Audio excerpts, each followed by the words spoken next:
and welcome back to another episode of the Life After SAE podcast. I'm here with my beautiful co-host, Mr. Kurt Jonathan Engert. Hi, Kurtie. How are you doing today? I'm doing fine as usual. And it's good to be back in English language. And today we'll welcome from London, Thomas Hartley. How are you? Yeah, I'm going all right. Not bad for a Monday. I can't complain. And mind you, the weather's terrible. Standard London weather, you know.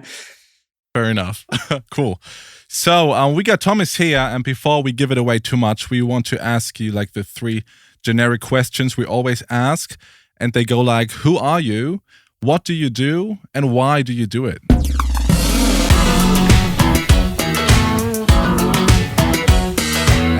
Okay. Well, who am I? I'm Thomas, originally from Australia. I'm a graphic/motion designer now. Studied graphic design, gone into motion design. Currently working for Adidas in London via Oliver, the agency.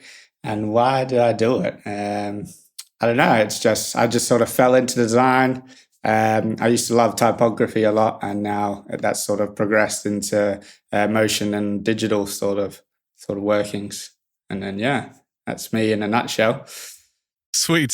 That brings up a question right away for me. I really don't have an idea about motion and graphic design at all. So I want to learn from you today. And my question is typography the same thing as fonts? Or is it just a whole different thing? Yeah, similar. Well, a font is, what you would know. Well, mind you, I wouldn't really call them fonts. I'll call them like a typeface. And then you have like a whole type family, which could be like Helvetica. And typography is basically the study of type, or the type as a whole. Because you can use type's not just fonts. It could be like parts of fonts and bridges and ears and elbows and all that real technical type stuff. So, which I won't go into, because if you don't really like type or you don't know about it, it's a bit boring. Oh, that's fine. So. Thanks for clearing up. Okay, we're like 2 minutes into the podcast and I already learned something.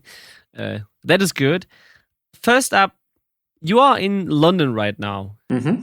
I think there's a lot to do for graphic designers in Australia as well. So, what brought you to the UK?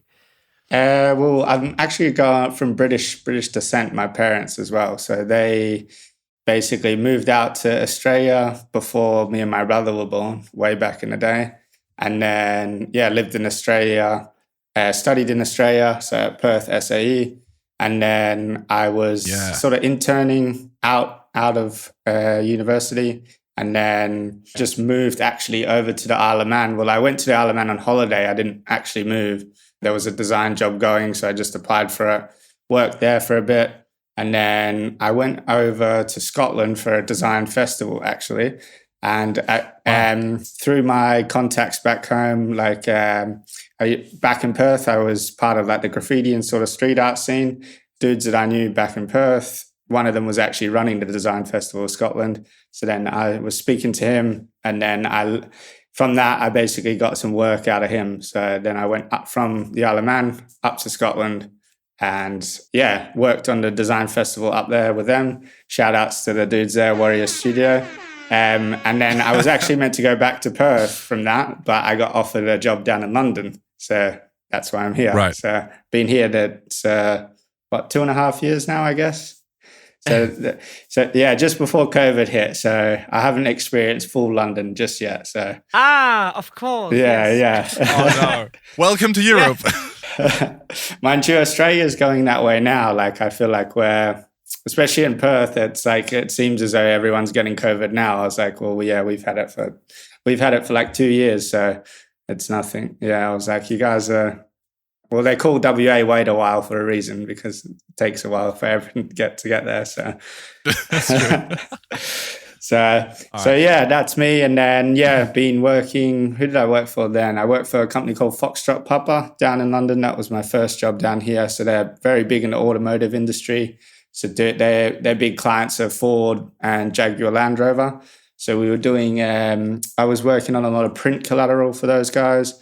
So doing like what they would do is say they launch a new car, like the Ford Cougar or Puma. They would take over a hotel somewhere, and then they invite all automotive journalists to come to the hotel, and then we would basically rebrand the hotel with the concept of the car. So I think for Cougar was like it was like hybrid. Like a hybrid and electric car. So the whole idea behind that was like neon lights and things. So it was like the whole, and it was in Portugal, I think in Faro. So it was like neon lights plus the old Portuguese tiles. And that was like pretty much the concept. And then the hotel got rebranded in that sort of concept. So that was fun while I was working on it. And then, but yeah, unfortunately with the COVID, I got made redundant because if there's no one flying around, no one going to events, you can't really throw Obviously. these. So yeah. I want to go back just a couple of years back to when you start freelancing, which was around 2018, right? After graduating from the SAE in Perth. Mm-hmm. You started freelancing as your own personal brand, I reckon. Yeah. So that's the first thing you did after graduating, right? Yeah. So in Perth, on the whole part of your graduation, you have to do an internship as well to finish off. So I did a 3 months internship while still studying, so the last 3 months. And then I did a little bit of freelance work for who I internship for, so Studio Field. Shout out to them, really nice people as well. But unfortunately, they just didn't have too much work coming out of my internship. So freelancing, just doing little odd things here and there. Especially a lot of my mates back home, they're all like tradesmen. So, like plumbers and bricklayers, doing a lot of like little business cards and all sorts of things for them. So, yeah. Because I'm asking that because I think a lot of people start freelancing after they graduate. That's what I do right now. Mm-hmm. I finished uni in 2018, and since then I worked and freelanced. And I think it's very interesting that you then, after like doing that for 4 years, went over to like a position where you are employed. Yeah. Because now I've been doing that for like 2 or 3 years. I wouldn't want to give away my freelancing position right now, even if I would get a cool offer. I think I wouldn't want to throw that away. So maybe you can share some light on that. Well, I think, that was like the biggest thing. Well, freelancing, when I first moved to the Isle of Man, I saw a position. So I was like, I'll apply for this. But then, since when I was working up at Warriors, that was freelancing as well. So it's easier to freelance, I would say, especially in London. Freelancing in London's like crazy, but because I was freelancing before I was at Adidas, but it's pretty hard to turn down a company like Adidas. So, Yeah. so that's sort of why I've gone back to it. Proper employment. But then I'm always thinking, I'm like, I still get people contacting me for freelance things. I've got a little bit of odd jobs to do tonight after this call as well. But so I still freelance on the side type thing. So, but. Well, that's what Kurt does still, right? Yeah, actually, I think this is a phenomenon that's just commonly known all across people that did freelance for a while and then got employed. You just can't stop because you still know so many people and they know you and maybe you worked for them in the past and they still contact you. And in your freelancer mind, you're like, you know what? $200, let's do it. I do it on a Saturday or something. For sure. It's called the hustler phenomenon. Yeah.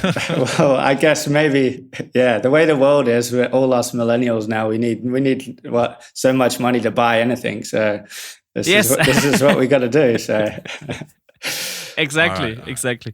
But how do you manage that when you say you had do some gigs on the side and have a...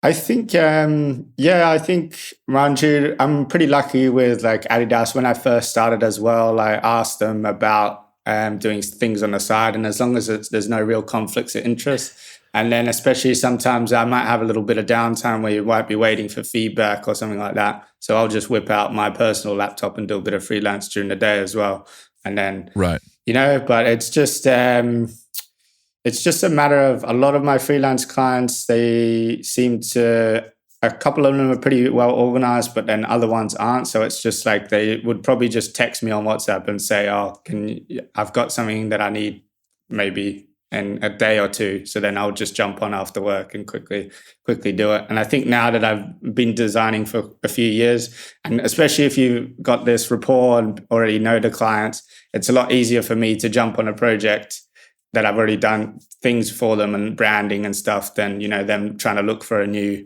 designer or something like that. So even sometimes I just say, oh yeah, if they want it within a day, I'll put like extra 20% on it sometimes and say, yeah, this is like a rush charge type thing. So, well, that's pretty quick. Yeah. Yeah, I do it the same. I do it the same way. Yeah. I mean, I think that's, shout outs to a lot of like YouTube creators I watch and things like that. They say, always pay, make sure people are paying a premium. So get like half up front, right? And then get the rest that before you deliver, always. So, well, especially for new clients, because there's always those horror stories of, you're chasing an invoice for 2 years or something.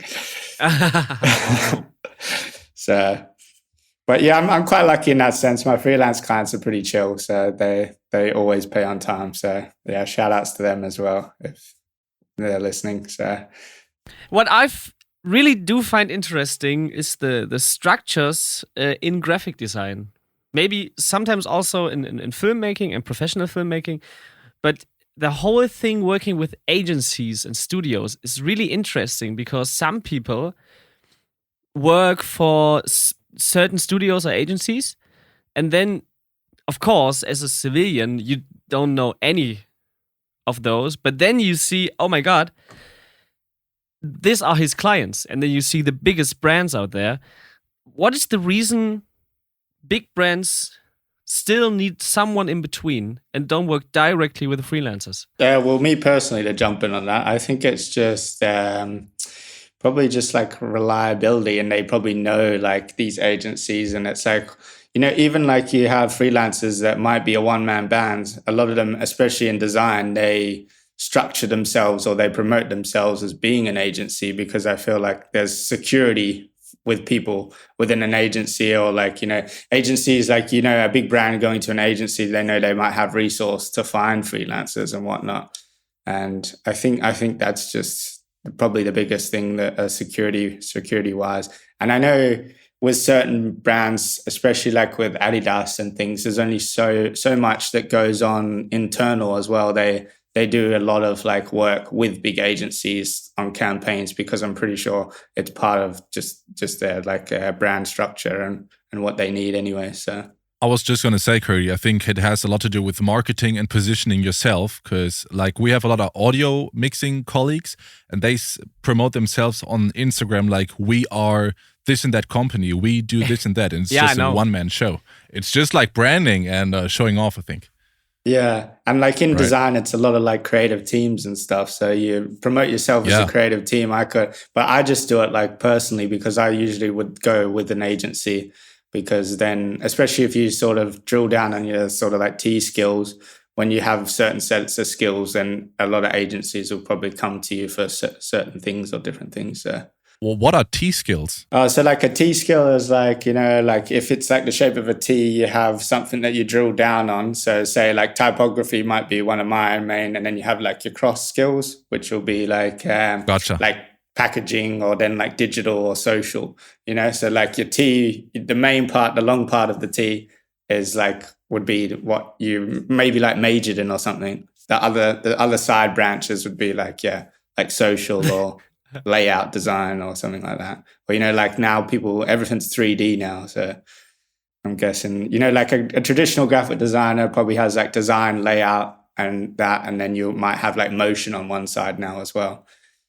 And I think especially like in London, it's just very like structured in a way, like especially with big agencies, the whole process or creative process goes through so many people. So it's like you might have a designer, and then even me now being hired as a motion designer, sometimes I'll just jump on motion projects. So I'll already get a design given to me, whereas I can design as well. But now that I hired as a motion designer, sometimes I'm not even designing anymore. They just want me for the motion part type thing. So I learned what T skills are. So I went through your LinkedIn, Thomas, and I saw you worked as a freelancer at Pernod Ricard. Yeah. I don't know how to pronounce that. Yeah.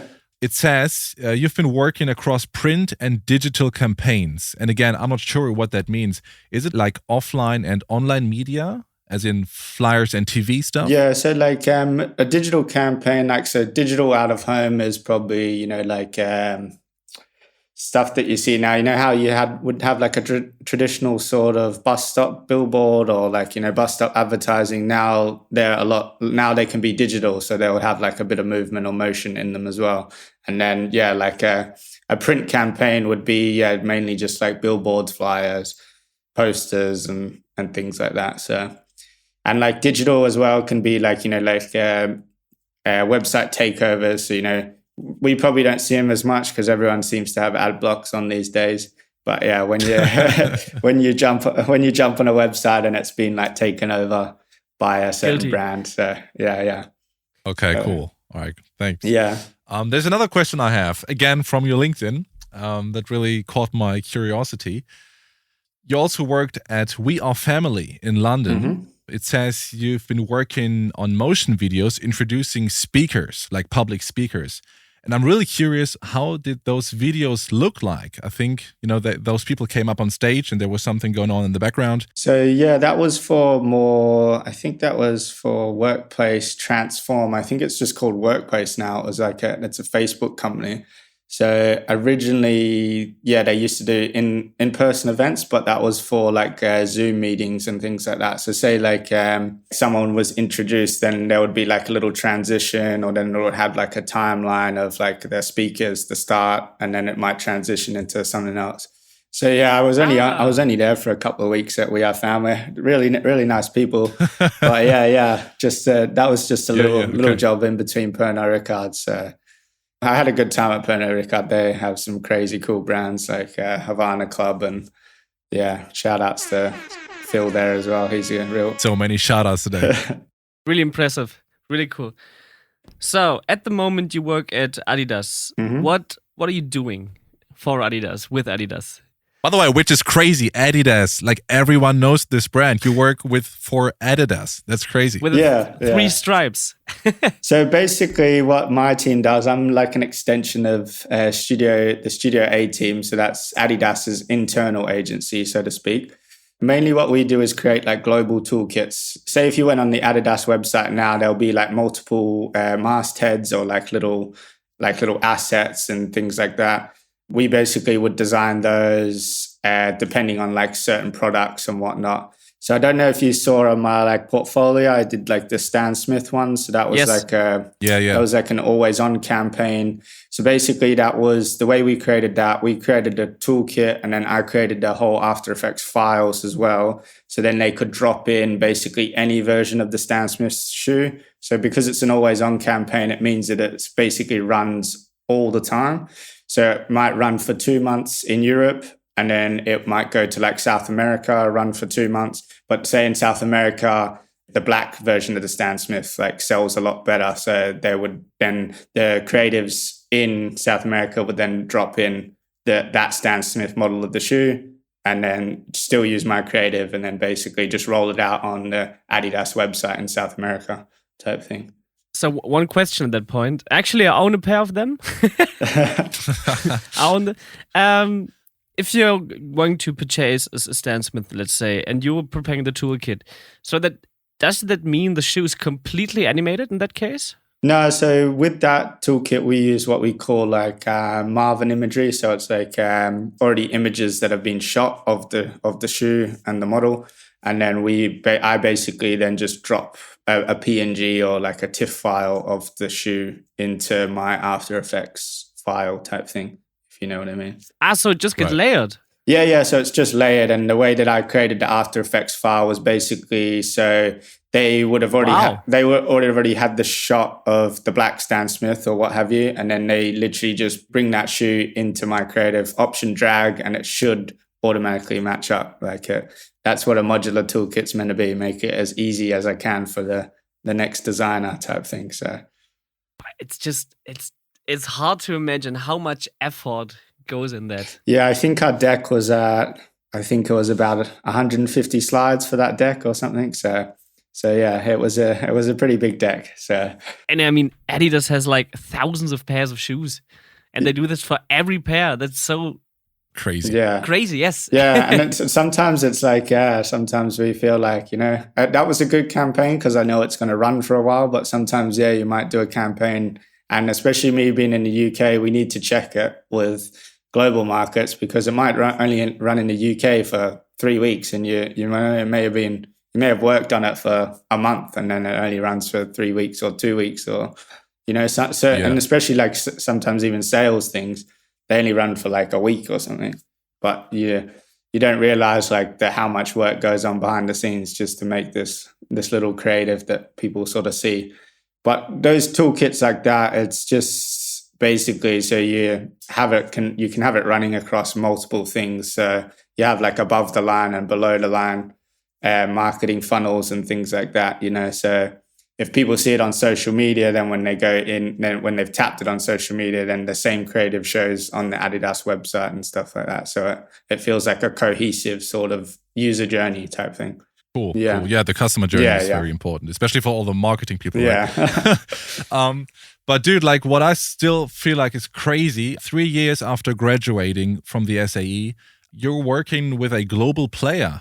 And I would like to know, how did you get the job at Adidas? Did you just apply to it, or was it through connections? Yes, please. Yeah, I think it was mainly sort of through connections. There's a big recruiter community in London. Like there's a lot of recruiters that are just recruit for agencies and things like that. And they see a portfolio, and he just put me forward, and I didn't realize it was actually for Adidas at first. And then I got like a call regarding it, and then it was basically they actually didn't like my personal portfolio. It hadn't been updated that much, but they loved all my little motion things that I was doing on my Instagram. So that's mainly how I got hired. So always, that's a big advice for me. Anyone out there, do your passion projects, because if people see what you're passionate about, they'll always hire you based on that. So, and then the rest is history, as they say. So. Right. But that's good advice. I feel like most London jobs, usually they will go through like recruiters, or I think it's unlikely these days that people apply like directly. Like there's like basically recruitment agencies that are just based for designers or motion designers, and like that's half my LinkedIn now. It's just heaps of recruiters that I know, and then you're just constantly getting emails about jobs and bits and bobs, and especially freelance. That's when I was freelancing. That's how I picked up a lot of work via LinkedIn. So also have a big or a good LinkedIn presence. It's always good. So I love that you mentioned that, because like for 2 years I've been preaching on this podcast. People, get your LinkedIn together, get your connections, show off your work or your passion projects, because you can get work from your LinkedIn. I got a couple of jobs too, and people are like, still, no, I don't want to use LinkedIn anymore. But yes, you should definitely use it. And I mean, especially designers as well. Instagram just seems to be like the standard sort of thing, because obviously it's a picture-based thing. But especially Instagram now, it's going more video-based. So shout outs. If you're on Instagram marketing, do your reels. Reels are the biggest pushers. So if that's what you want to push, so yeah. That's good. So I guess for you guys, it's easy to say portfolio is everything, right? I would say portfolio is probably 80, I don't know, maybe even as low as 60. But I feel like with agencies, you get hired based on like how you might fit into the team as well. So, I mean, you can be like, you can be an amazing designer, but if you're a bit of a shit person, and you don't fit into the agency, then I feel like, as long as you're a good person, and nice, and you're prepared to learn, and, everything like that, I feel like, it goes a long way. And especially like personal branding, like always put yourself out there and be nice to people, because you never know who you're going to be talking to or who you're meeting, We're slowly coming to the end of the podcast, and we have a small part in the end where we ask our guests for their biggest fail story. So if you have something in mind, please share it with us. I don't know. My biggest fail probably was almost coming out of uni. Like when I was coming out of university, or even to try and get my internship, I printed out probably, I don't know, like 20 little portfolios, little resumes, and sent them out all to different agencies across Australia. And I think, I only probably got about 4 responses from that. I know. But So like all across Australia, and a lot of people responded and said, yeah, they like the stuff, and they appreciate like seeing something physical. But yeah, unfortunately, it just may not have been enough. And especially, with a print thing, you might not get across, what we were just talking about, the type of person you are as well. So that's pretty true. Yeah. Yeah, like having prints, having a physical product in your hands, it's still rare these days, isn't it? So it's a good idea, though. Yeah. But I mean, so like in that sense, always go to all these, I always tell like people that I talk to as well, like keep going to all these like design events and listen to your lecturers and your guidance counselors and stuff, because they did me well whilst I was at uni as well. So are there any like future projects or cool projects you're working on right now and you're allowed to share? Because I bet you have some NDAs. There's something cool coming up, and you can share that with us. There's not too much that I can really talk about, unfortunately. Personal projects, I do like a lot of like little bits here for my mates. Like we make a lot of zines and stuff because I'm big into like film photography and that. So they're always cool. So. And shout outs to my mates that always just send me stuff to work on. And then, I get to see all these crazy pictures that they've taken and all sorts. So. Yes. What's your number one lesson for people leaving the SAE right now? Just put yourself out there and do as much as you can, I would say. And then, like I was saying before, go to events and just talk to people. I know it can be scary, or even like put yourself out there on like LinkedIn, like Glen said, make sure that's all up to par, and just take on board like feedback. And you'll be surprised like how many, like, reaching out to people and asking them. Like I've got a few mates at uni at the moment, and like I always look at their stuff and just like talk to them about things and things like that. We're all just people at the end of the day. Like don't hold these people that are in work like as higher people, because everyone started somewhere. You know what I mean? So don't be scared of people, All right, cool. So I think we're near the end of the show. Thomas, thank you so much for joining us and taking the time. I think you're off to another call now. Thank you for sharing some light on your work as a creative. Yeah, no worries at all. Thank you very much. Cheers, guys. I appreciate it. Thank you, guys. See us in 14 days. Goodbye. Bye-bye. See ya.